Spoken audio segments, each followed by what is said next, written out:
Hello and welcome to Connect with Chris, where we catch up with some of the distinguished alumni from the Quinnipiac University School of Communications. Joining us today is Emma Robertson. Emma is an associate creative designer at LL Bean in Freeport, Maine. And she was also the vice president of the QBSN Quinnipiac Bobcats Sports Network when she was a student. Thank you for joining us today, Emma. Thank you for having me. I'm so excited to be here. So tell me a little bit about your job at LL Bean. What do you do as a creative director? So at LL Bean, it's pretty exciting. I'm doing a lot of graphic design stuff, some web work, some print work, some advertising, a little bit of everything.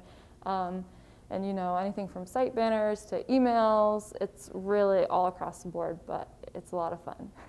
So when you say web and print, are you designing different things for the web, for the LL Bean website? Yeah, so like across the website, you know, we have a bunch of different exposure spots. So anything from like the home page to different department pages where you kind of are shopping for clothing.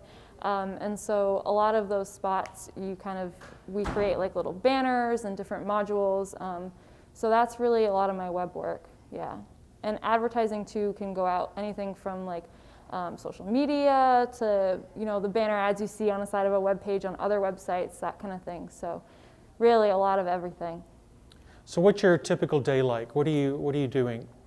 Well, so it's a little different now with COVID, but you know, obviously typical meetings, but it really depends. Our work changes throughout the seasons.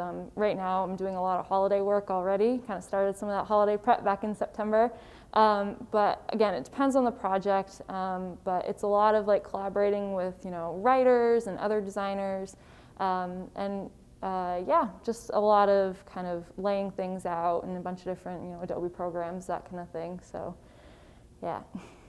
How did you get connected to LL Bean? Did that happen when you were a student at Quinnipiac? No, so it was kind of just random. I mean, I started as an intern actually right after I graduated kind of. I was finishing school while I started interning there. I started in the summer of 2019 and went back to classes during the fall, and actually I continued working while I was finishing school there. And then so that's kind of how I got my foot in the door.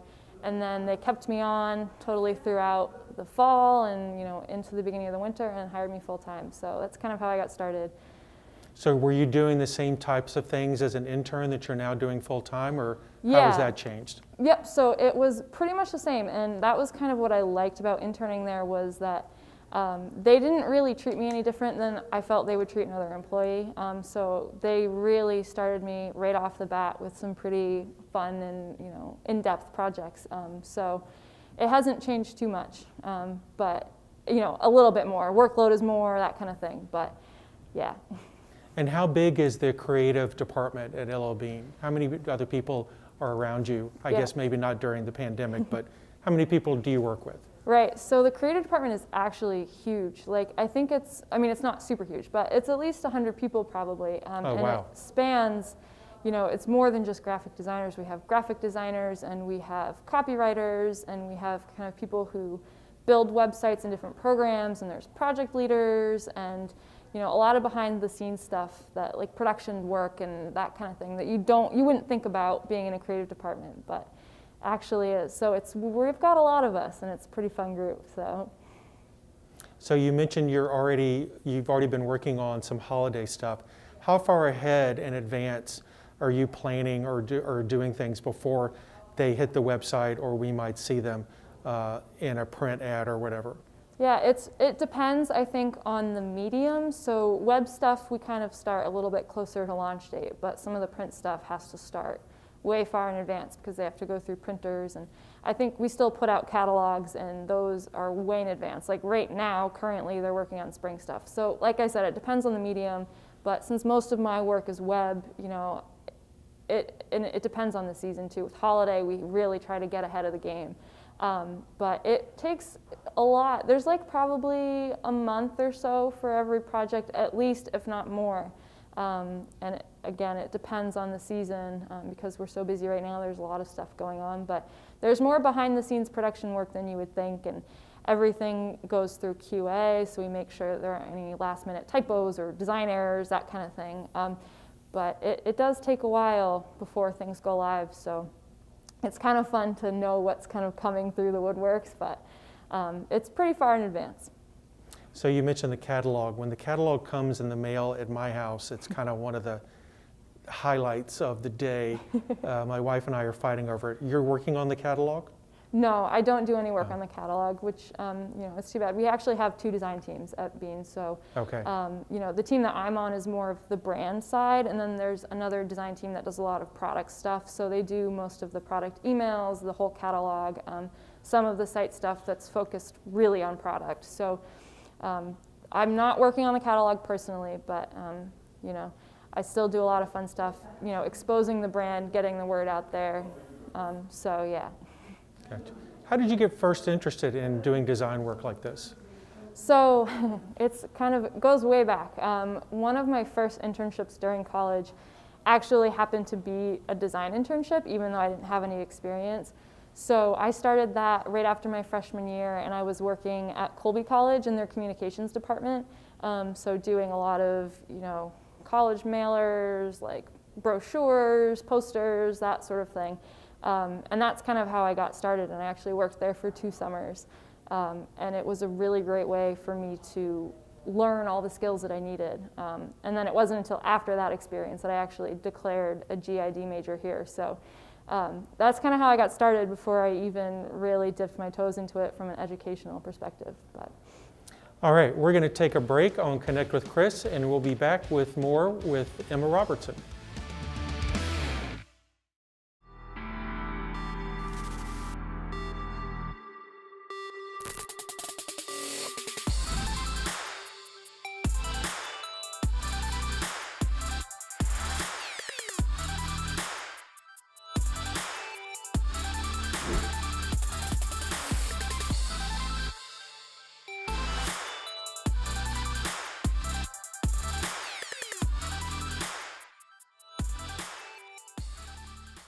Welcome back to Connect with Chris. We're talking with Emma Robertson. She's a 2019 graduate from the School of Communications, and she's now an associate creative designer for LL Bean. Emma, I have to ask, your favorite LL Bean products are? I've got to say the Wicked Good slippers. Right now, working from home, it's so necessary, especially once it gets cold, and to have those on your feet, I wear them all the time. Okay. And that store up in Freeport is massive. Do you get to go there all the time? Yeah, not super often actually. Our headquarters are kind of down the street a little bit and across the street, but I do go in there a fair share of my time when I'm there, after work, go stop in, which is pretty dangerous, especially for my bank account. But yeah, it's a really cool store up there. Yeah, it is. Emma, tell us how you got to Quinnipiac. Man, so it's kind of a long, a lot of Google searching, but, and I've switched my plan a couple of times when I got here, but I actually came here because I wanted to be a sports writer. And, I was just Googling best journalism programs in the country, that kind of thing. And somehow this came up on my list, and I came and visited, and the campus was beautiful, and I was really excited about the academics, and it just felt right. And so that's kind of what my goal was when I came here, but that changed pretty drastically once by the time I graduated. So you started as a journalism major and you got involved in things like QBSN. When did you start to make the shift to more design? Yeah, so that happened after I had my first internship, the first summer after my freshman year, and then again after the summer of my sophomore year. I still loved journalism and I loved writing, but I just knew after doing that internship that there was no way I could go my life without having graphic design involved in some way or another. And so it just was kind of this decision that I made after I finished that second internship of okay, I'm going to add this. It's going to be a lot of work, but I'm going to double major because I think I would regret it if I didn't. And so tell us a little bit about what you did when you were working at QBSN. Yeah, so I started actually at QBSN as a photographer because I had always kind of been very artistic growing up, and I had a little bit of experience with a camera, and so that was really how I started. Our main photographer, my freshman year, she was a senior and she was graduating in December, so then we had no one else and it was just me. So I really picked up the camera a lot in my freshman year and even through my sophomore year, and was taking tons of pictures. I think, I'd be going to 2 games a week taking photos, and it really helps me get involved with QBSN. And then I think by my sophomore year, I started getting really involved in QBSN the magazine because I had some graphic design experience under my belt and some photo experience as well. So that's really how I started to get involved. And then throughout the years in college, I kept getting involved more and more and eventually became the vice president. And it was really a blast doing that at Quinnipiac. I can't imagine what my experience would have been like without QBSN. Do you feel like your photo experience for QBSN helped you with your graphic design because you had to look at things visually? Yeah, I think definitely. I mean, photography and design, even like when you get out into the corporate world after you graduate, they're so connected that having a little bit of background in both, I think, was really helpful.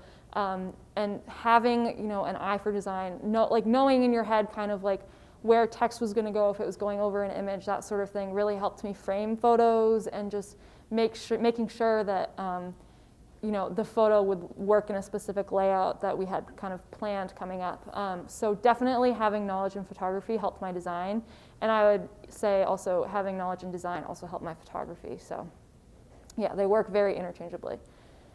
What do you feel like there were other skills that you picked up during your time at Quinnipiac that help you in your job now?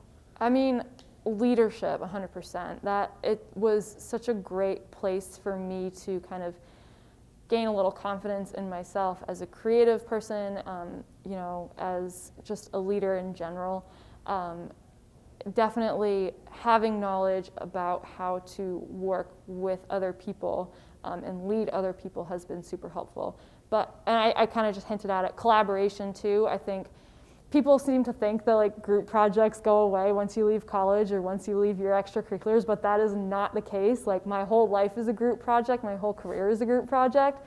So I think learning how to work closely with people all the time was also super helpful. And I think QBSN was critical in helping me kind of grow my collaboration skills because, like I said, I collaborate with people every day, all the time. And so that definitely helped. Yeah, you've got to work with people to be successful in today's society. All right, Emma, we're going to launch into our end of the segment here where we are going to ask you some questions. I'm going to ask you to pick one or the other, and then I'm going to ask you maybe why. And this is kind of going to tell our viewers a little bit about who you are. First one is hot dogs or hamburgers? Hot dogs, 100%. I don't know if... And what do you take on your hot dog? Nothing. Nothing? Very plain, I know. I'm not much of a sauce person, but I guess like maybe a toasted bun would be helpful, but... But that's not on the hot dog. Okay, so then nothing, yeah. Nothing, wow. Wow, just a plain dog. Yep, absolutely, you can't beat it. All right, mountains or beach? Mountains, definitely. Okay. Spring or fall? That's a really hard question because I'm always the person who, like, my favorite season is the next one coming. So if you ask me that question in the winter, I would say spring, and if you ask me that question in the summer, I would say fall. Okay, fair enough. Coffee or tea? Coffee. I'm not really a fan of tea. And what do you take in your coffee? I would say cream and sugar. I don't know. I'm kind of a wimp when it comes to food choices. So I'm like a big mocha person. It's got to have some chocolate in there, sweeten everything up. So. Okay. So I'm going to ask you a follow-up on that. Okay. Starbucks or Dunkin'? Oh, Starbucks for drinks, but I would say Dunkin' for food. I don't know if that's related, but okay. I think for sure, yeah. Okay.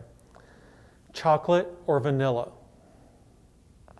That totally depends on what I would say, like what we're talking about. If it's ice cream, I would say vanilla. If it's cake, I would maybe say chocolate.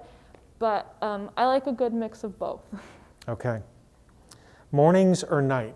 Nights. So you're more of a night person? Yeah, you'd have to pay me money to get up before like 7 a.m. That's not too bad. Drama or comedy? Comedy, I think. Yeah. Can't help a good laugh every now and again. Okay. Favorite TV show in the comedy genre? Oh boy. So recently I just finished Schitt's Creek, which is hysterical, and also an incredible show that won a lot of awards. So I think that's where I'm at right now. It changes all the time. I'm going to disclose this because I know my wife won't see this, but I just ordered my wife a Schitt's Creek coloring book for Christmas. Oh, that's so cute. All right, since you were a photographer, Canon or Nikon? Canon. And why Canon? To be honest, I haven't really tried many Nikons, but I think Canon is kind of what I grew up shooting on, and my mom really introduced me to a camera first before anybody else, and she used a Canon, so I kind of just stuck with the brand I know. All right. Steak or seafood? Steak. I actually don't like seafood, which is really weird considering I come from Maine, but I'm just not a fan of fish. Okay. And when you eat a steak, are we talking a T-bone? Are we talking filet mignon? What are we talking about here? Filet mignon, for sure. Filet mignon. Yeah. All right. All right. So speaking of food, Pepe's or Sally's? Okay, I've actually never had Sally's, so I don't know if I can properly answer that question. And with Pepe's, I've had mixed experiences, but I would like to throw modern in there as well. I think personally is up there as well. Okay, so you're actually, I'm hearing modern over those two. Yeah, I think it depends what you want them for. So I think Pepe's is better in the moment, but next day leftovers are not good. Or it might be flipped, sorry. I think modern, maybe they're I don't know. One of them has good leftovers and one of them doesn't. So that's kind of where I base that decision off of. Okay. Dogs or cats? I mean, I love a mix of both, to be honest. I've never owned a dog myself. I've always had cats, which I love, but also I can't resist running up to a dog in public and saying hi to it. So I don't know how to answer that question. I love both. All right. All right, here's one that's going to determine whether we have a future relationship. Red Sox or Yankees? Red Sox, without a doubt, Red Sox. Thank you, thank you. Favorite Red Sox player? So that is a little bit of a sore subject because I was a diehard Mookie fan up until he left, obviously. And I don't really know if I've picked somebody new. But I also, my second behind him was always Andrew Benintendi, so probably that's where I'm going to stay for now. Okay. It's been very painful for me the past year because my wife grew up in LA and she's a Dodgers fan. Oh, no. So to see Mookie play for them has been really painful. Yeah. All right. I would like to thank my guest, Emma Robertson, for joining us today on Connect with Chris. And please check in on Spotify for our podcast called Uncommon Grounds, where we interview Quinnipiac University School of Communication students. Thank you for joining us.